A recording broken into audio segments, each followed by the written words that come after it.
So I'm just going to tell you really quickly as I get up here. And I did bring my notes because, normally when I'm up here, I talk about nothing about nutrition, about hormones, and about fitness. And since I'm going to talk about a little bit of different stuff tonight, I knew I was like, I probably should bring this with me just in case.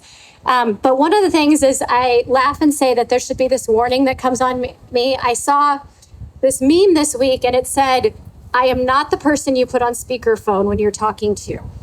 And I think that's so funny because I was listening to it and I was like, yeah, that's me.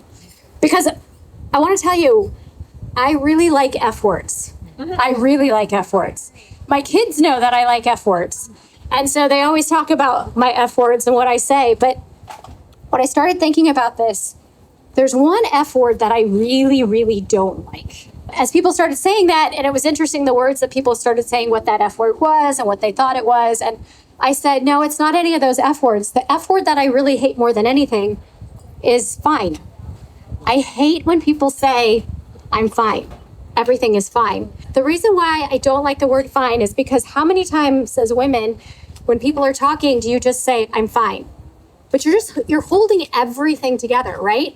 You're running the kids around, you're doing everything else. Maybe you're dealing with something in your life and you're just kind of holding it all together saying, everything is fine. And so I like to think about for a moment, many of the women here. So how many women here are over 40? That's what I kind of thought. We've got our younger ones down here, huh? So if I think back, Jen introduced the fact that I'm a bodybuilder, right? So that's where I come from. I was a bodybuilder.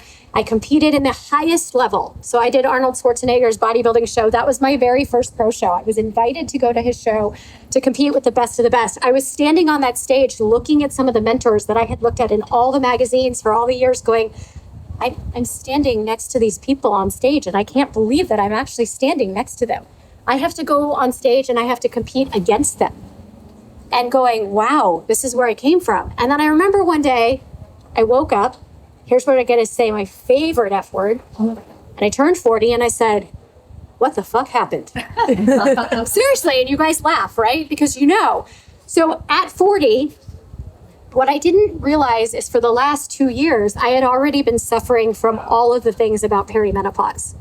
I didn't understand that the extreme anxiety that I was feeling or the depression that I was feeling was because my hormones had changed. But when I looked at myself a few weeks before turning 40 and I stepped on the scale as a former professional bodybuilder, as someone who was still putting on bodybuilding shows, you know how hard it is to walk on a bodybuilding show when you're introducing the overall winners and they are 2% body fat? And everybody on that stage looks amazing. And I said, what is going on? I don't understand. What is going on? And so I went to my doctor, like many of you women do, and you ask them what's going on. And what do they tell you? Everything is what? Fine. Everything is normal. And my favorite is, you're just getting older. And so I'm sitting there going, okay, great. I'm just getting older. But I literally felt like the last couple weeks, I was about ready to tell my husband, we had just moved cross country from Virginia to California. I think I want to move back to Virginia. I want to leave. I don't think I want to stay here anymore. I don't know what's going on. I don't have friends here. I don't want to be here. And so I went into the doctor and we went over all of my lab results and we went through everything. And I said, if I'm fine and if I'm normal, how come I'm 25 pounds overweight? How come I feel so depressed? How come I have so much anxiety? And I said to them, I said, I haven't changed my nutrition. I haven't changed my fitness. I've been doing everything I've always been doing. And yet I find myself 25 pounds overweight. You know how hard it is to tell people that what you do for a living is fitness and nutrition, and they're looking you up and down going, yeah, I see ya with those extra 20 pounds. And yeah, you're going to tell me what to do with nutrition. And it was really struggling. And my mentors at the time even said, well, that's okay. You're really good at this, People trust your brains. You went to school for this. You have a bachelor's and you have a master's in this. You know what you're talking about. I said, but it's really hard to get past that when you're talking to people. And they're looking at you going, okay. And so I kept still figuring out what was wrong. And I remember at this time, so my business partner is a doctor, Dr. Stacia Kelly. And I went back to her and I'm like, they're saying everything is normal. And her PhD is in holistic health. She is against all hormone therapy. She's against pretty much all supplements. I mean, she is I tell her she is A1 granola in terms of everything that she does. And I was talking to her about it, and I said, I think I finally need to do something about this anxiety and depression. I think that I probably need to figure something out. And she said, I really think it is our hormones. And so let me remind you, this was 7 years ago. These days, you turn on social media, the first thing you see is perimenopause and menopause, right? It's everywhere that you look. And so we started talking about hormones and what we need to do with hormones and how we need to do different things. And so I started looking into it, talked to the doctor. And so my 40th birthday present to myself was I went on antidepressants and I went on depressant medication and anxiety medicine because, that's what doctors like to do. A lot of you probably know what I'm talking about. You go and talk to the doctors and that's the first thing that they do. And they said, the thing that you're probably going to regret the most is that you didn't do this sooner. And I said, well, we'll see. And so I spent an entire next year before perimenopause and menopause was really a thing and people were talking about it, trying to figure out what was going on with my hormones. A year later, I walked back into the doctor and she says, I don't know what you did, but something's different. And so we went through everything. I had lost 20 pounds of weight. My blood pressure was better. My A1C was better. So some of these numbers you might know, and some of these numbers you're like, I don't know what she's even talking about. My cholesterol was better. And so I said, great, how are my hormones? And you know what she said? They're fine. They're normal. So in a year's time of changing everything, my hormones were still the same. And so at that point I said, I have to do everything I can to make sure that women know this. And so when I come out here and I talk to people about fitness and nutrition and all the stuff that I'm doing, it's not just about estrogen and progesterone, the normal hormones that you hear everybody talking about. The hormones that I like to focus on are your insulin, your thyroid, your ghrelin, your leptin, your cortisol, all those big ones. Because what a lot of women don't understand is when your sex hormones, I just plainly call them the sex hormones, as they start to, as I like to call them, go psychotic, all the other hormones change. And so that becomes really a problem. And so women start to suffer. And the problem is that things are different. So if you talk to one person, it's anxiety. You talk to the next person, it's depression. The next person, it's weight gain. The next person, it's my ears itch so bad, I don't understand what's going on. And then the next person, it's I feel like I'm going to pass out. So there's all these different things that are going on. And so what I get to do every single day is work with women on their nutrition and their fitness.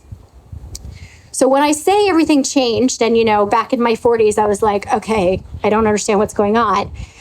I told you I was a bodybuilder and doing all this other stuff. So it's really interesting because I find myself at another what the fuck moment in terms of, I went to my doctor last week.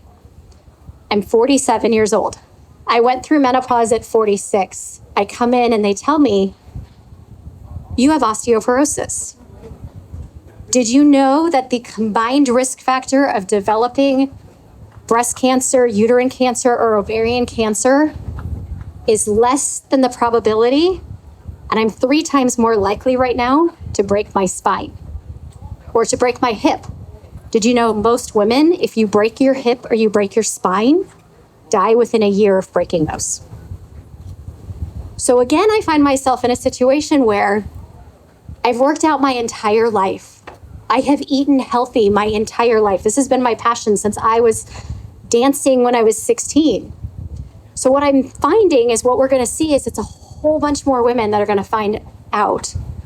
Now we're finally bringing to light perimenopause and menopause and the tie into heart disease, the tie into breast cancer, the tie into bone disease.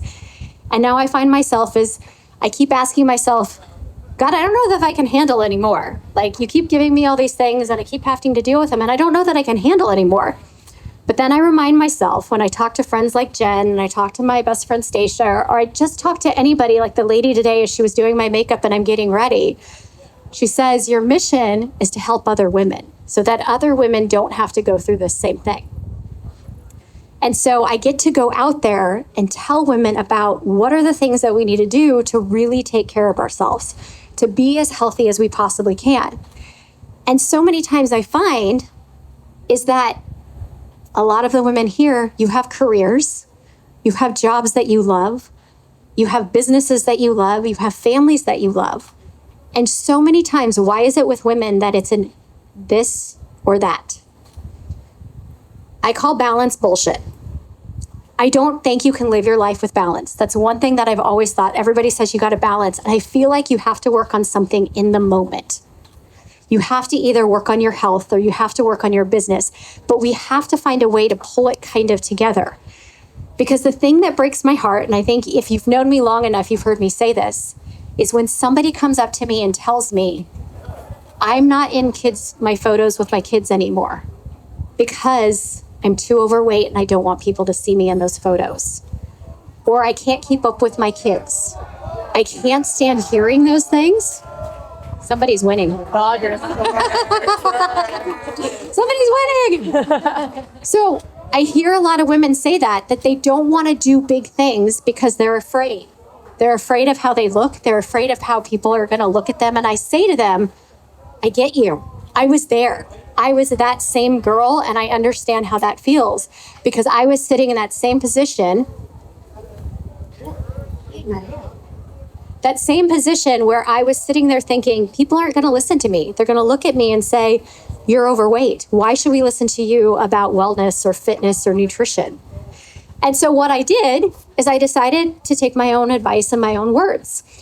I remember back when I was 40 and I had taken the antidepressants and anxiety medicine, and I actually hid it from my husband for months because he was really against taking any kind of medicines or anything like that and felt like, oh, you can heal it all on your own. And I said, I come from a family and I figure it's probably genetic. It's probably in my history of having this. And so I remember listening to podcasts and trying to find something to make me feel better because I said, women can't feel this way. This can't be what we're going through.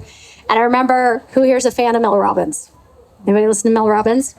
I was listening to her podcast, and she has a podcast, and it's the Kick-Ass book, and she's talking to a lady, and she gets on there, and she's talking to this lady, and this lady says, I have a keto business for a job. And the lady goes, okay. So Mel's like, so you're running a keto business. Okay.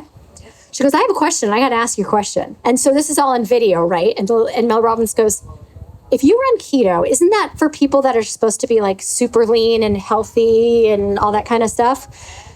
And the lady goes, yeah, that's exactly what I do. That's what my company is, And Mel goes, this is going to sound really crass and this is going to sound really awful, but I got to ask, so why are you really, really fat? and it was just this moment. And the lady goes, I know I am.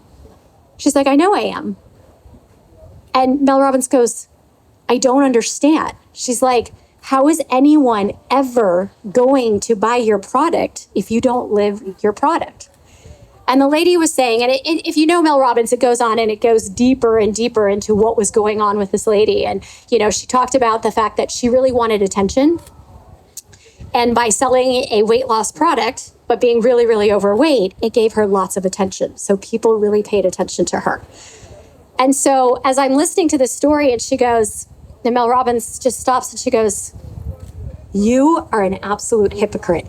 And I can't even tell you, it hit my soul because I was sitting there thinking, that's me. I'm not taking care of myself. I used to say to myself, I know how to do this. I know how to get healthy. I know how to lose the weight. This is everything I've ever done, but I can't. For whatever reason it was, I can't do this. And I made every excuse in the book. And I remember that moment when Mel Robbins said that. I had turned 40 in February, and this was November, and I said, that's it. I said, game over. I can't do this anymore. I said, I cannot live this way because how am I supposed to help women with this?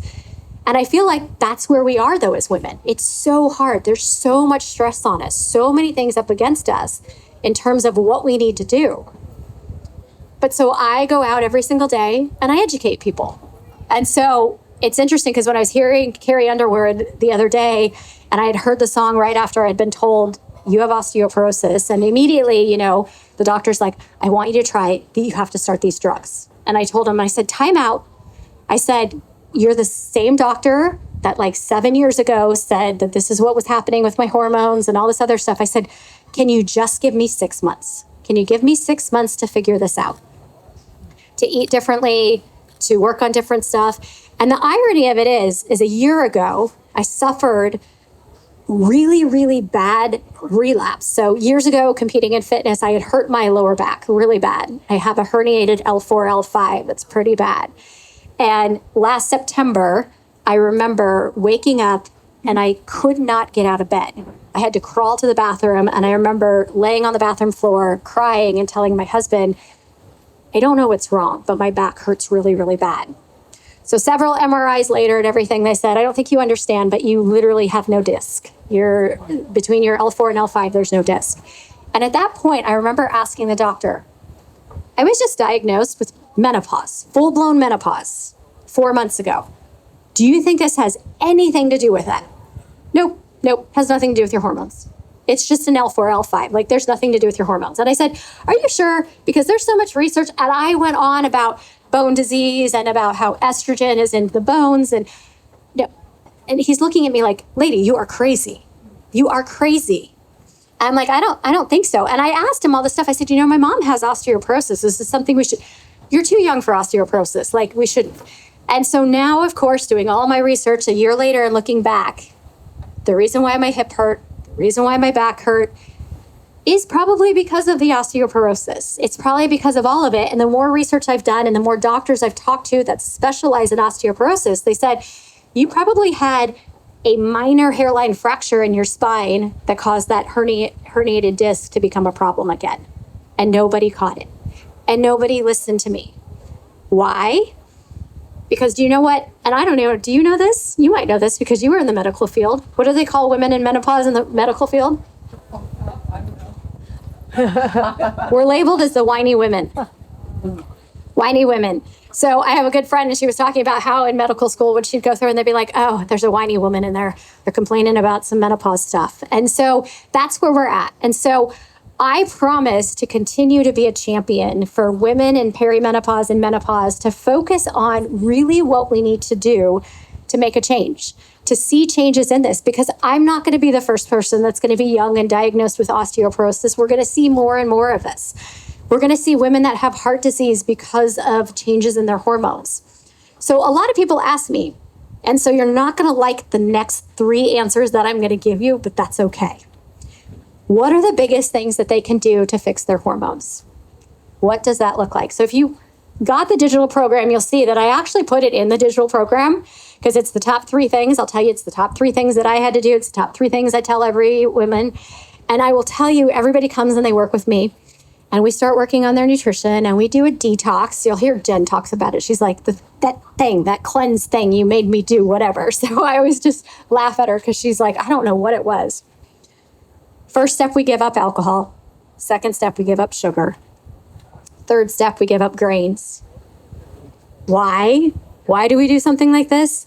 Because I've seen it work with hundreds and hundreds of women that I've worked with. So if you want to do something about your health, because what I want women to do is I don't want you to stand behind your health ever. I don't want that to be something that you don't do things of because of your health. So if there is something in your life that is holding you back, that it's like, oh, when I lose those 20 pounds, I'm going to do this. Or when I get a little healthier, I'm going to do this. Or when I get this thing done, I'm going to do this. I don't want you to do that anymore. I want you to make your health a priority. If you are in perimenopause or menopause just recently, this tells you how much this is needed. I saw a lady on Facebook 2 or 3 months ago. She posted something about, we need a group for perimenopause and menopause support. In 3 months, we have 650 members in that group. Because women want to connect with others. They want to know these answers. They want to have somebody to talk to about it. So if you are struggling with it, if you are going through it or going, I think this might be something, I think I might want to do something about it, do something about it. So the 3 things. And don't worry, I didn't put alcohol in your little sheet of what you needed to do. Number 1 is, if you want to make the biggest change in your life, is drop the excessive sugar. It is killing Americans. We have got to get rid of sugar. And so that is one of the number 1 things that I see. And so what I did in there for all of you, I gave you basically a 7-day reset, something that you can take away for yourself and you guys can use and do. So I gave you little tidbits in there. Yes, in my cookbook, I will tell you all the recipes in my cookbook, just like we did with tonight's dinner. The recipes are all gluten-free and grain-free, and there's no added sugar in them. They taste really good. It's the foods that I feed my family. It's the foods that lots of my clients are eating. So they taste good. You'll actually see, if you've ever been one of my clients, you'll see I've actually added alcohol into the cookbook. This is the first time I've ever added alcohol into the cookbook. So I figured I would go ahead and add those in. But so reducing that overall added sugar is going to make a huge difference in inflammation. It's going to make a huge difference in how your body feels. So many of my clients, after giving up sugar and then they try and add back in sugar, come back to me in tears saying, I had no idea what a grip sugar had on me. The second thing is protein. So just a little guess from everybody out here. Let's see how, but everybody knows. How much protein should you be eating? Body weight. Grams of body weight. I hear some of it. Not half your body weight. 3 grams a day. So this is what I like to tell people.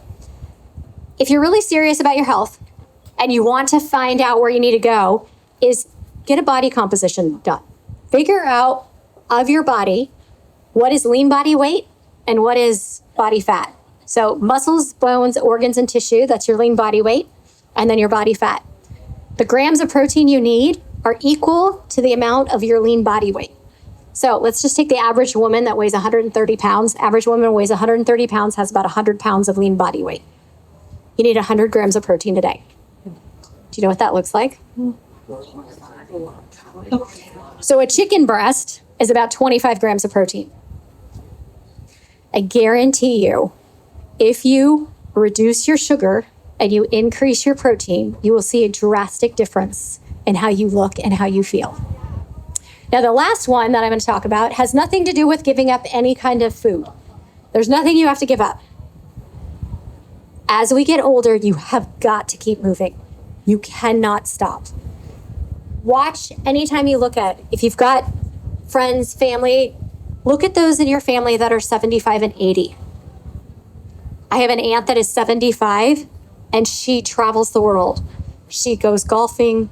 She does yoga every day and she is moving. When we go to her house and I go and see her in San Diego, we go to USD and we walk the entire campus. We go up all the stairs and all the hills. Now, when I look at my mother, and my mother is the number one reason why I pushed for finding out more about whether I had osteoporosis, it breaks my heart to see her limping in her own house, about ready to undergo a complete ankle replacement because her bones are so bad, because they hurt, and so she decided to stop moving. So I beg you to please keep moving. It is really, really important.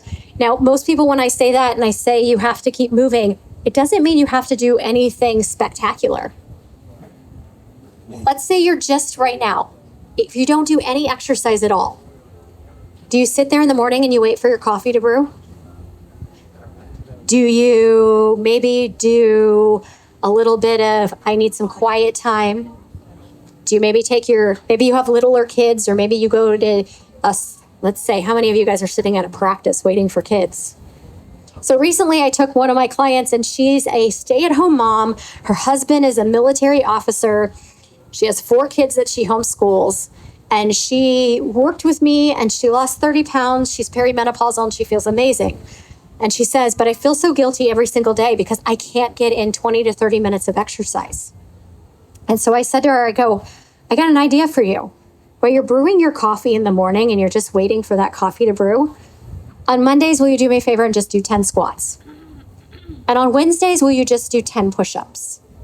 And on Fridays, will you just do 10 sit-ups? That's all I want you to do. You don't have to do anything else. And she said, okay, I can do that. But are you sure? Like, I really need to get in these 20 minutes and I really should make this happen. And I said, no, that's all I want you to do. And so 4 weeks later, she calls me up and she says, you know what? I can actually see definition in my muscles. I can actually pick stuff up. She goes, is it okay if I add more exercise in? Because I think I figured out how I can do 10 minutes every day. And I said, yes, that's what it's all about. It's just these simple little changes to make a difference in your life. And so the thing that I want to leave you with here tonight, and the most important thing, is just be an advocate for yourself, be an advocate for your health. And if you need help with that, if you need someone to be an advocate for you, reach out. Find somebody to help you with that. Because you are important and you matter. And because I look at a room of women, what I find is we put everybody first. It's our partners, it's our kids, it's our friends, it's our faith. Everything else comes before us. And women feel selfish about scheduling their time at the gym or doing anything for them. And I want every one of you that when we live to be 100, because that's where we're going, right? We're living to be 100, that 80 and 90 years old, we're with Jen having a rockin' stellar party. And we got all the music and we're dancing on the stages and enjoying life because we did all the right things to get there. And they're tiny little things that you've got to do, but they make huge, huge impacts on what you do.